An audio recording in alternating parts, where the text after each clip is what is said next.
So weekends వస్తే చాలు హైదరాబాద్‌లో గచ్చిబౌలిలో బైక్ స్టంట్స్ ఎక్కువ చేస్తూ ఉంటారు. ఇలా బైక్ స్టంట్స్ చేయడం అనేది రోడ్ మీద ఇది నేరం కిందకొస్తదంటారా?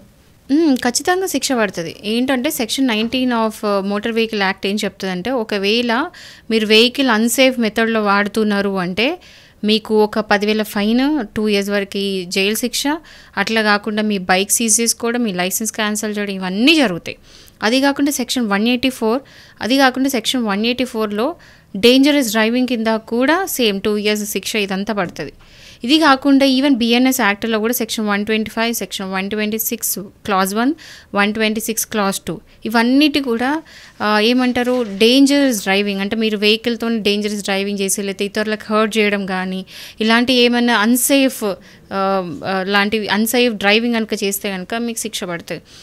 చాలామంది డ్రిఫ్టింగ్ చేయడము, వీలింగ్ చేయడము, సూపర్ బైక్స్‌తోని బయటికి రోడ్ల మీద వెళ్ళిపోవడము, ఇర్రెస్పాన్సిబుల్ డ్రైవింగ్ అండ్ వెహికల్స్ ఇట్లా ఇర్రెస్పాన్సిబుల్ నడిపి ఇంకెవరికైనా హర్ట్ చేయడము అలాంటివి ఏమైనా చేస్తే ఇవన్నిటి కూడా బిఎన్ఎస్ యాక్ట్ కింద వీళ్ళకందరికీ సేమ్ అదే ఏ శిక్ష ఉంటుందో ఆ శిక్ష పడుతుంది అప్ టు 2 ఇయర్స్.